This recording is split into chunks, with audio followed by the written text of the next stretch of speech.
ఏపీలో ఇద్దరు కూటమిలో ముగ్గురున్నారు. కానీ ఇద్దరి మధ్య వార్ జరుగుతుంది. అది టీడీపీ, జనసేన. ఒకళ్ళు ఉప ముఖ్యమంత్రి పదవి కోసం రెండు మధ్యలో పోరు. ఏం చెప్తారు దీనికి సంబంధించి?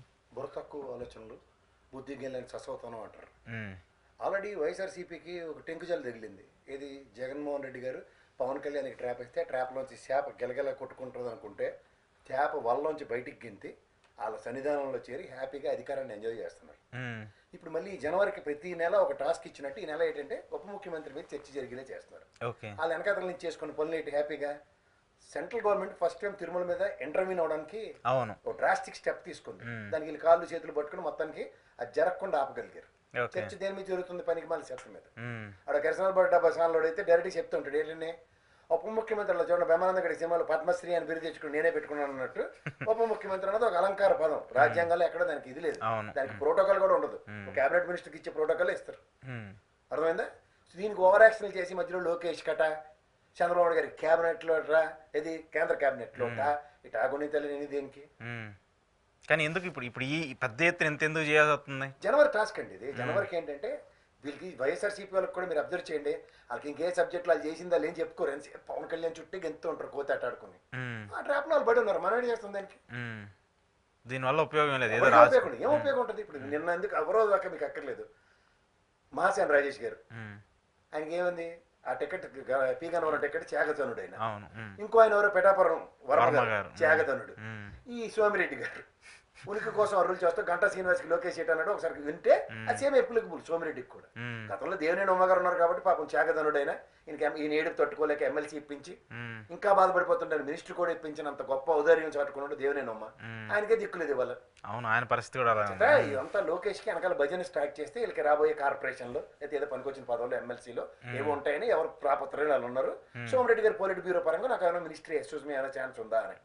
అంతకు మించి ఇక్కడ అడావిడి చేస్తున్న వాళ్ళు అంటే నేను శ్రీనివాసరెడ్డి గారు వాళ్ళ భార్య ఎమ్మెల్యే అయిన తర్వాత ఆయన నిన్న వేదిక మీద చంద్రబాబు గారిని అడ్రస్ చేస్తూ మాట్లాడుతూ లోకేష్ గారి ప్రస్థానం ఉప ముఖ్యమంత్రి కావాలన్నట్టుగా చెప్పినా సరే కూడా చాలా సున్నితంగా ఆయన కనీసం ఆ సెంటెన్స్ని ఎక్స్టెండ్ కూడా చేయలేదు చంద్రబాబు గారు. ఇవన్నీ గమనిస్తూ ఎంత అపార అనుభవం ఉన్న చంద్రబాబు గారు ఉప ముఖ్యమంత్రులు కావాలా అక్కర్లేదన్న ఒక హైపోథెటికల్ ఈక్వేషన్లో ఒక ఆప్షన్ ఎక్స్ప్లోర్ చేస్తూ పవన్ కళ్యాణ్ గారికి ఇచ్చింది ఉప ముఖ్యమంత్రి అంతే. Knows pretty well. ఇప్పుడు అలా సకల శాఖ మంత్రి సజ్జల మీద పడి ఏడిచిన లోకేష్ లెటర్ కూడా డైరెక్ట్గా అన్ని శాఖలు ఇన్వాల్వ్ అవుతున్నారు. వాళ్ళే కొట్టు చేస్తున్నారు.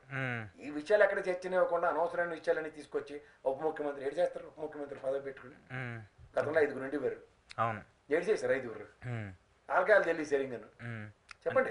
ఇప్పుడు పవన్ కళ్యాణ్ చేస్తుంది అదే కదా. ఇప్పుడు ఉప ముఖ్యమంత్రిగా ఉండి కూటమిలో ఉండి కూటమి నేతల మీద మధ్య మాట్లాడటం, వాళ్ళ మీద ఎగనెస్ట్గా చేయటము, నేను తప్పు చేస్తే ఉండను, ఇలాంటి వాటిని నేను ఖండిస్తానని చెప్తే మాట్లాడతాం, అవన్నీ చూస్తే ఎలా చూడాలి? కరెక్టే కదా. ఇప్పుడు మీకు ఒక లాజిక్ చెప్తాను, సింపుల్ లాజిక్. గోర్తో పోయి గొడ్డల దాకా అన్న మాట కూడా అయినే కదా.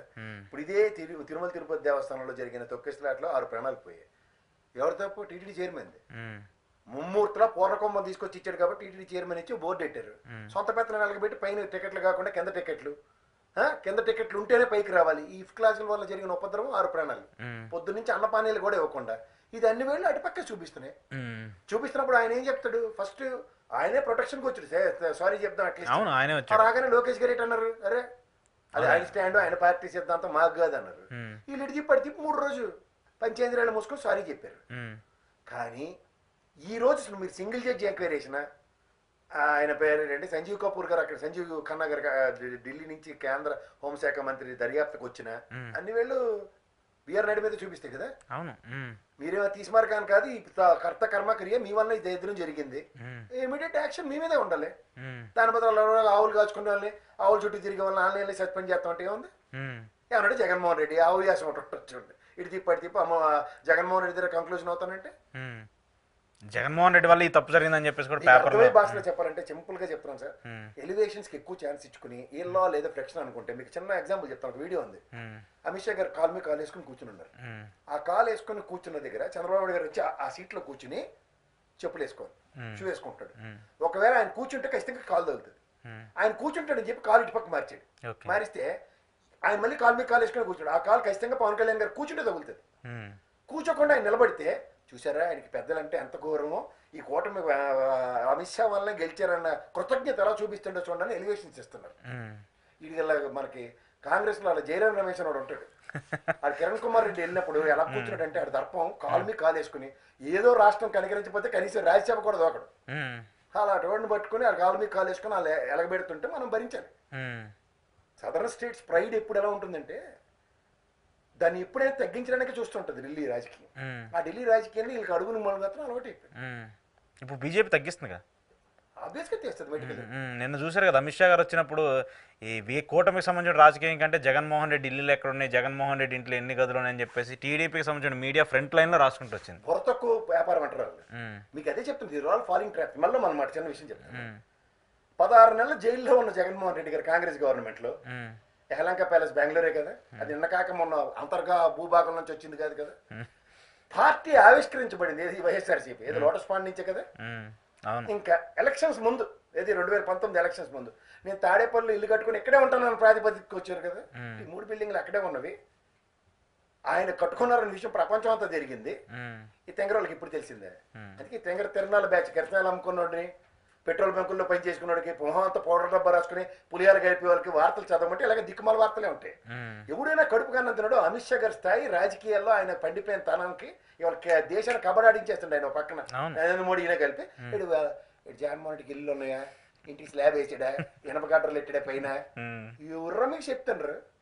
అందుకే చదువుకోలే. డైపర్లు వేసుకుని 2.5 గంటలు కూర్చుండిపోగలం అని చెప్పి జర్నలిజం అనుకుంటే చాలా తప్పది.